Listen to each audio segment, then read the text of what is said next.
I know that you've traveled outside of the U.S. from listening to you talk, right? So I want to get your input on the women in Western society versus the women that you've seen in other countries and those differences that you've seen. It's a touch more complex than, say, the women in the West or the United States versus women elsewhere. And so I'll hopefully give a little bit of nuance. But simply put, you're dealing with culture. Like the human female is the same no matter where you find her, but the veneer of culture does matter at a level. So most recently I was in Krakow, Poland.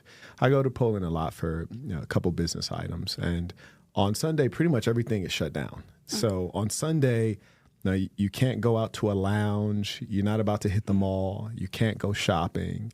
And so a lot of the activities that you would do circled around consumerism or entertainment or hanging out with your friends, they don't exist. So you have to have a family. Man. If you don't have a family, you're going to be alone.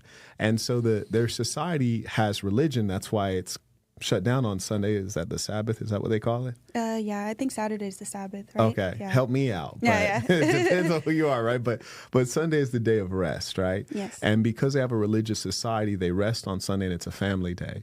And as a result, you have women that are very much so family oriented and they're used to and programmed to be circled around family on that day. So that's one major thing. Another thing is the level of being feminine and also not being sexualized is different. I remember I was in Oujda, which is a city in the northeast of Morocco. And I was there in a very small restaurant that basically was almost like an apartment. And I was sitting there eating, and there's such strong culture here. We're devoid of culture. We'll talk about that later. Okay. That I was kind of eating the wrong way according to their culture. And somebody's auntie, she was like at the next table, she like looked over and she like kept peeping me. And then she just gets up, walks over, grabs some of this bread and like, swoops up some of this Moroccan dish and feeds it to me. Wow. Like I was her baby or something, which is not a sexual thing. It's not anything like that. It's just like, hey, in our culture, this is how we do it. And I'm a mom, I have kids, and I'm going to mother on you because you're here and you're within our culture. Wow. And those things are, largely non-existent in the West. And then the last piece is like, it's not such a sexualized society. When you don't have a sexualized society, women are in their proper place. Women have a false form of power due to sex here. They can utilize sex to gain great wealth quickly, and they can use sex to have great influence. They can sleep their way to the top of a hierarchy, whereas in other societies where women have to keep their clothes on, women don't engage in sex work, they occupy a more reasonable but honest and honorable position in the society. So they have a realistic self-view. For example, as you know, I run a podcast. I'm going to do a dating podcast this Wednesday, and women will DM saying, hey, can I be on the podcast, right? Right. Now, this is not radio. It's visual. Right. They can see you. Yeah. Well, the women that are messaging, some of them, it's like, shorty, like, do you realize that you're not a TV look, right? Overweight, like just super, like much older. Not to say that you can't be older, but it's like designed around a podcast appealing to a young male audience. You could tell that these women have no sense of reality. Why is that? Because they're sexualized, and because you have a lot of male perverts in our society.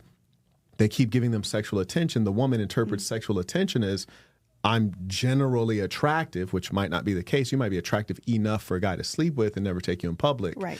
Whereas women in these other societies, men engage them out of genuine interest. Like if you're in the Middle East or if you're in certain places in sub-Saharan Africa or in Asia and Korea, where I lived for a couple years, they'll engage you only if they're legitimately interested in you. Right. So if you're overweight and unattractive and covered in tattoos, you never get deluded into thinking that you're appealing. So you exist in the world based on reality, whereas chicks here, like, she thinks she a bad bee. She wearing a crop top, stomach hanging out, stretch marks, whole nine.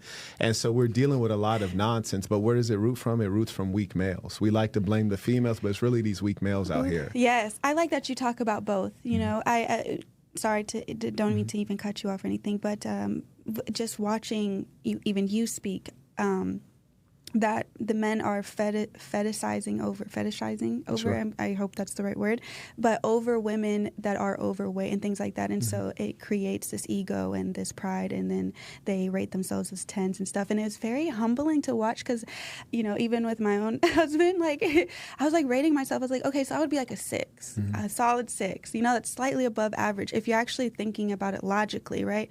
Like, I'm either like a 5, like average, or maybe if I'm, in the best shape and I'm trying my very, very best, maybe I could get to a solid 6. So rating yourself as like a 10, on a scale when you are, not. It was great. I like that you guys, you view life as on a hierarchy, and I think women don't at all. Go ahead, sorry. I think you're right. I think it's in fact natural that women don't view life in hierarchy and men do. But what's problematic in our society is that females don't understand the difference between males and females. They want the male to be like them. Yes. And sadly, some of these males are like them. The beauty of a woman viewing things in an egalitarian way is this. Say you have children, you got 4 children. Some of them don't quite measure up. One's smarter than the other, one's better looking, one's more athletic. Moms is going to treat you all equally. That's why moms are great, and a mother's love is pure. A good woman's love is so pure. Your father, you got 3 boys, and one can really hoop. You might accidentally show some favoritism. You're like, man, bro can really shoot the rock, and that's what you loved when you were a young man. You loved basketball, you loved boxing, and you might favor this kid. Mom is going to make everyone feel good, raise up everyone's self-esteem, and that's a great balance between the two, but your father's also going to push you because he knows about hierarchy, and he wants you to be able to move up. Mom is going to love on you and care for you and give you a different kind of self-esteem. Dad's going to give you confidence. So these things are different. In other societies, people recognize and respect the differences, whereas here you have women who expect men to be like women, and also as a woman, they want to be like a man, and they think that they can compete with a man, which is untrue and problematic. Wow, how did we get there? Ooh, I'll give you the short version. Okay. The short version is that in the United States of America, we know that it is essentially a society started by very entrepreneurial religious zealots who were white males, Protestant white males. And when they started to fall, that's when the society started to fall. We can see the suffragettes and their movement as kind of the beginning of the end. For example, we know we used to have a moral society when our government said, we're going to have prohibition, which was we shouldn't allow you all to drink alcohol. Why? Because alcohol is generally a negative thing, has bad outcomes, right? Drunk driving, things like this, domestic violence. And then the society, we could see that the society was sick because the society raged against it, and they had to repeal the law. You even had people going into government who were formerly criminals. For example, the Kennedy family, his father became wealthy from bootlegging, which is the same thing that Al Capone, the famous gangster, did. Wow. And so when you find that the government becomes wicked, the people who create the laws are also wicked, then of course the society falls shortly after that. And then you have the female, so the white male becomes weak, the white female becomes stronger. And then so you've created a situation wherein we are not in a patriarchy, we become in a matriarchy. And even though it might appear that we have males leading the society, in fact, if you look at the legal and political structure, you find that the female is greatly favored. Things like alimony. What sense does it make in a society that was based on Christian values that we honor divorce so much that we'll pay the woman who's not with a man? Right. It doesn't even make any logical sense that you should pay for something that you're a woman who's not caring for you or under your leadership. So those are the things that signal at the end. But this occurs always. When you have a society that becomes opulent and flush with wealth, they become immoral. It is actually important that people work, and you give some people too much free time. You put them in the leisure class, then they do evil. That's why you have people who are addicted to. You have young men who are addicted to video games and think it's okay when it's really despicable and it's a waste of time. And so there's a lot of things that have to be fixed, and it's even more challenging in a high-tech society. For example, women complain like, you expect me to go to work and cook and clean? Yeah. And I'm like, shorty, like chill. Like my grandmother did all of that, but it was harder because you have like a dishwasher. Grandma ain't used dishwashers. Wow, yeah. You have a box that you put clothes into and they magically clean themselves. You don't even clean them, shorty. My grandma used a washboard. What you know about it, right?